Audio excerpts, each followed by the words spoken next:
Put this into mind, Sonic the Hedgehog existing. With the year of 1991 came the end of the Gulf War and the release of the first Sonic the Hedgehog. This game was made with the goal of competing with Nintendo's Empire Mario, and it did. They wanted to compete with Nintendo and prove that not everyone is born a Nintendo mega fan. Sonic the Hedgehog 1 was a pretty good game. I don't believe it's aged the best, but no wonder so many people decided to get a Sega Genesis when this came out. Nintendo knew they had to compete, so they went all out with graphics, games, and more. So of course Sega shot back and released even more Sonic games. Sonic the Hedgehog 2 was great, and in my opinion, much better than the first Sonic game. And this game was received very well, even better than the first game. But with success comes even more sequels, so then started the development of Sonic the Hedgehog 3. Sonic 3 was going to be huge, having 3D graphics, more open and expansive levels, and much more content. What could go wrong? A big children's fast food corporation. Sega struck a deal with McDonald's, but this forced them to have to rush the game to finish it by schedule. But rather than rushing the game and not making what they wanted in the long run, they split the game into 2 parts. F you. You hindered the development of Sonic 3.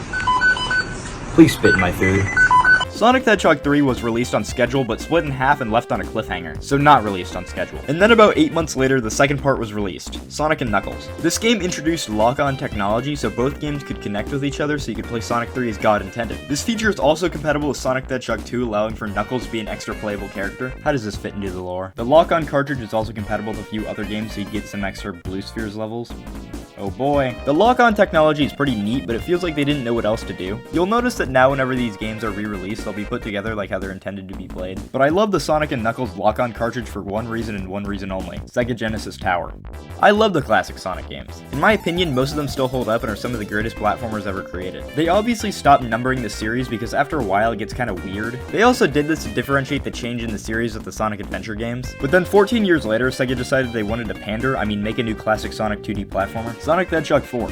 How did this happen? Keep in mind that this wasn't worthy of being Sonic the Hedgehog 4, and even any of the 2D platformers released after the third game were worthy of being the 4th Sonic game, but this was. This game looks disgusting. Okay, so in 2010, Sega was getting into the mobile market with the popularity of the App Store. They had a few games that weren't great, so they decided to make a full platformer for smartphones, which then came to the release of Sonic the Hedgehog 4. There's not really any story here, they just wanted to pander. But I think they realized it would be stupid to release the quote-unquote 4th Sonic game only on smartphones, so they decided to put it on other platforms. But the smartphone editions are still the definitive versions, because they look a tiny bit better, still disgusting though, in 2 exclusive levels, those being the second acts of Casino Street and Lost Labyrinth Zone. Oh man, I'm really missing out by playing the Steam versions. Another interesting thing to note about this game is that it's not just one game, but it was supposed to be split into 3 episodes, however only 2 were released.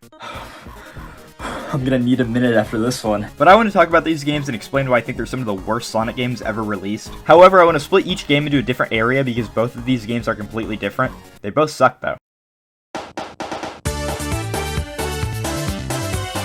God, this music is f***ing garbage. Like I've already said, I think this game looks disgusting. A lot of people were mad when they used a modern design for Sonic in this game when it was supposed to be a new classic Sonic game. I don't give a shit. That's not the problem. This game just looks gross and incredibly basic. The game uses such a basic style for Sonic, no memorable art style whatsoever. Like, you know those modern Sonic models that you see now that people hate so much because they have no personality? That is literally this game. Just look at his run animation and tell me it looks good. And if you think that, then you're wrong and you should be ashamed of yourself. You f***ing scumbag. You're not a real Sonic fan if you think this pile of art style looks good.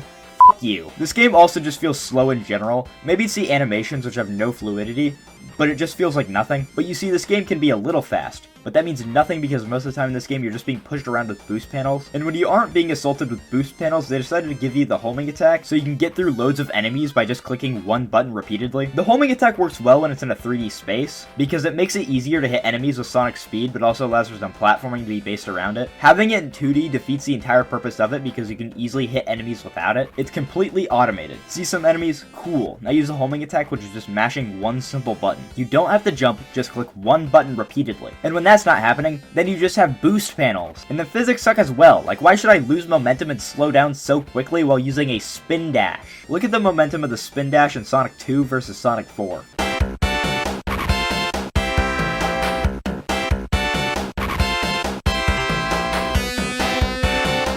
A lot of people will use the excuse, well, you're just sucking off the Genesis games, and only care that they don't use the same physics. It's just as simple as that the Genesis games had better physics. I'm gonna put Sonic 2 and Sonic 4's first level side by side, and I want you to tell me which one looks like it would be more fun to play.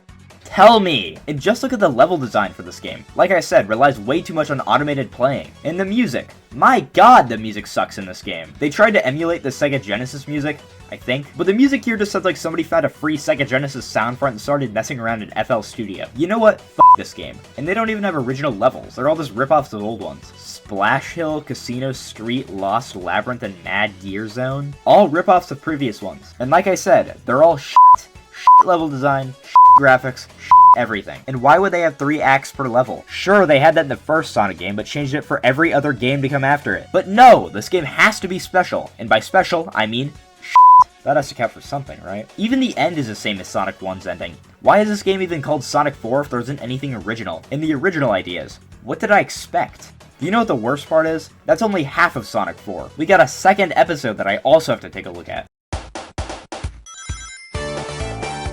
Dude, this music is f***ing worse. How did this happen? Alright, first. Yes, this game does look better. And you know what? It is better than the first episode. But it's like comparing 2 dead rats together. Like this one was stomped by a boot and its eyes popped out, and this other one's just a rotting corpse. They both are still gross. In this game we get Tails, and we also get a new feature with Tails. Sonic and Tails have these things called combo moves. Like how Tails can fly Sonic with the click of a button instead of having to locate Tails like in the other games. It just works as an instant save if you fall off a ledge. And then another one where you can roll, but not the spin dash. No, this one goes slightly faster. This move just makes the game even more automated. This game is at least more original, but that comes at a cost. I don't remember any of these levels. They kind of mix zone elements together, which sounds neat, but they don't actually do that, like at all. Like in this one level where it's a snow level with some carnival elements, but not enough to make it feel like a mix of 2 different level areas. In this one zone you get to ride a snowboard like Ice Cap Zone from Sonic 3, but instead of just being a slightly playable cutscene, you have some more movement options. You can jump.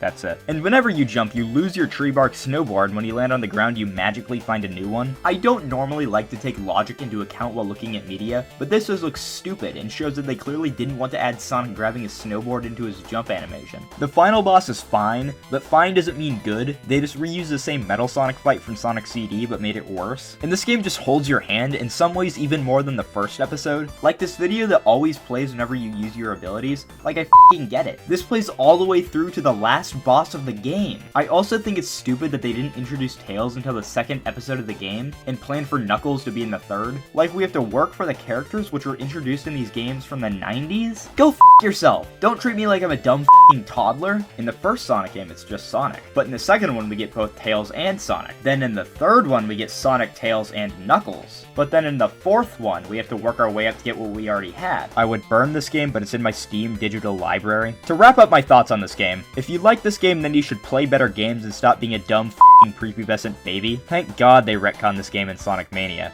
Sonic Mania is the real Sonic 4. Okay, I think you understand my very harsh opinions on this game. If you do like this game, feel free to leave a comment so I can call you stupid. Also subscribe. I'll make you guys a deal. If you guys can get me to 500 subscribers by the end of August of this year, I will make an hour-long Mario Paint video. Okay guys, I apologize if I've said anything harsh in this video. While I will never respect your opinion if you like this game. Actually, what am I saying here? F*** you if you like this game.